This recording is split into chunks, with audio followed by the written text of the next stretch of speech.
अस्सलाम वालेकुम। आज मैं आपको बताऊंगा इफेक्टिव वे से स्टडी करने की टेक्निक्स। हमारे सिलेबस के अंदर स्टडी की टेक्निक्स हमको नहीं बताई जाती। यही वजह है कि स्टूडेंट्स 2 साल गुजरने के बाद भी ये चंद पेजेस की टेक्स्ट बुक उनको अच्छी तरह से याद नहीं हो सकती।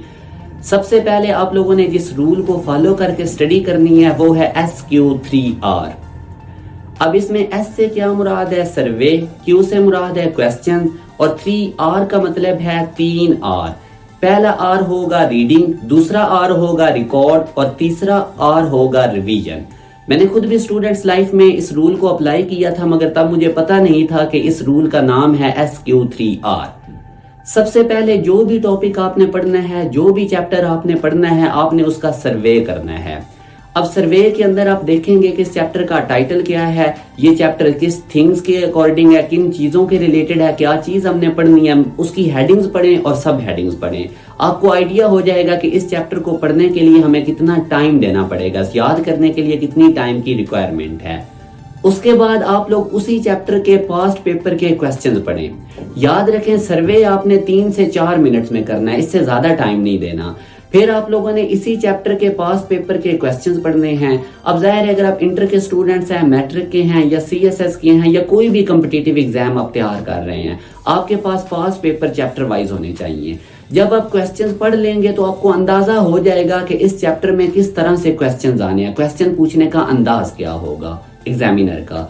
फिर ये भी काम आपने 3 से 4 मिनट्स में करना है। इंपॉर्टेंट क्वेश्चंस आप नोट डाउन भी कर सकते हैं। फिर आपने उस चैप्टर की रीडिंग करनी है। अब रीडिंग किस तरह करनी है? ये फास्ट रीडिंग होगी, आपने इन डेप्थ नहीं जाना। अगर कोई चीज आपको नहीं भी आ रही तो आप लोगों ने उसको स्किप करके आगे चले जाना है। हो सकता है वही चीज दूसरे या तीसरे पेज पे अच्छे वे से लिखी हो और आपको अंडरस्टैंड करने में आसानी हो जाए। फिर आ जाता है इसका चौथा स्टेप, वो है रिकॉर्ड का। अब आपने उस चैप्टर का मास्टर बनना है, उसको याद करना है, मेमोराइज करना है, की पॉइंट्स आपने नोट डाउन कर लेने हैं। अगर आप लिख नहीं सकते तो आप लोगों ने हाईलाइट्स कर लेने हैं की पॉइंट्स। तो इस तरह से जब आप लोग उसको अच्छी तरह याद कर लेंगे तो 5वां मोस्ट इंपॉर्टेंट स्टेप है और वो है रिवीजन का। याद रखें, अगर आप लोगों ने ये रिवीजन इसकी ना लगाई तो आपकी पहले चारों स्टेप्स, आपकी सारी एफर्ट जाया हो जाएगी। अब रिवीजन आपने 3 तरह से लगानी है। एक 24 आवर्स के बाद, एक रिवीजन आपने लगानी है वीक के बाद और तीसरी रिवीजन आप लोग लगाएंगे 1 मंथ के बाद। अब याद करें कि जैसे ही आपने, अब मंडे को फर्ज करें आप एक स्टूडेंट है मैट्रिक या इंटर के, मंडे वाले दिन आप लोगों ने कुछ टॉपिक्स पढ़े, उन्हीं टॉपिक्स को आप लोगों ने घर जाके तैयार कर लिया। अब ट्यूसडे को आप नेक्स्ट और टॉपिक्स पढ़ेंगे, मगर जब आपने वो नेक्स्ट और टॉपिक्स पढ़ के घर याद करने लगना है, आप मंडे वाले दिन का काम रिवाइज करें। ये है 24 आवर्स के अंदर पहली रिवीजन और ये रिवीजन 4 to 5 मिनट्स होनी चाहिए, इससे ज्यादा नहीं।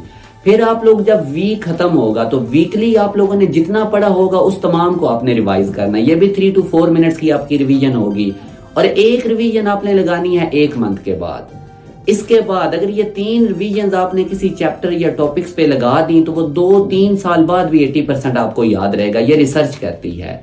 अब तरीकाकार क्या होता है हमारा, हम बच्चे किस तरह करते हैं कि वो सारा साल एक टॉपिक पढ़ा, उसको एग्जाम में जाके पढ़ते हैं, फिर पेपर के अंदर माइंड पे जोर डाल रहे होते हैं कि किस तरह उसका होगा, सोच रहे होते हैं, मगर तब माइंड प्रोसेस नहीं करता क्योंकि हमने माइंड्स की वो वाली प्रैक्टिस नहीं की होती।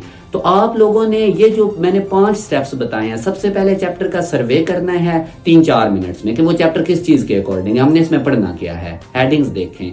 फिर आप पास पेपर वाले क्वेश्चंस पढ़ें उस चैप्टर के, कि आपको अंदाजा हो जाएगा कि एग्जामिनर किस तरह से क्वेश्चन देगा और आप में और आम बंदे में फिर फर्क होगा। आपकी रीडिंग के अंदर फिर आप उनके आंसर्स करोगे। और तीसरे में आपने उस चैप्टर की एक जर्नल रीडिंग करनी है, वो आपकी फास्ट रीडिंग होगी, डेप्थ में नहीं जाना। कोई चीज नहीं भी समझ आ रही तो आगे चले जाना है। 4 स्टेप के अंदर आप लोगों ने रिकॉर्ड करना है, यानी रिकॉर्ड से क्या मुराद है कि आपने उस चैप्टर को याद करना है, की पॉइंट्स लिख लेने हैं या हाईलाइट कर लेने हैं।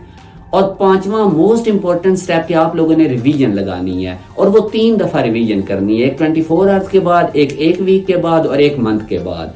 इस तरह से फिर आप अपने माइंड को सिग्नल दे रहे होते हैं, आपका माइंड चीजें याद रखता है। जब हम एक चीज 24 आवर्स के बाद भी रिकॉल कर रहे हैं, वीक के बाद भी कर रहे हैं, फिर माइंड उसको प्रोसेस करता है कि ये चीज याद रखनी है।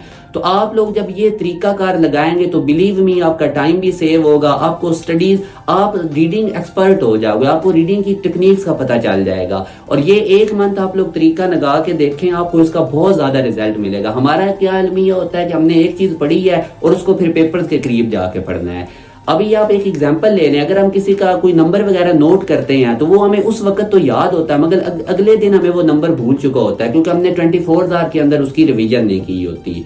तो मैं उम्मीद करता हूं कि आप इन चीजों को फॉलो करेंगे और अपनी रीडिंग स्किल्स को इंप्रूव करेंगे। अपना ख्याल रखिएगा। अल्लाह हाफिज।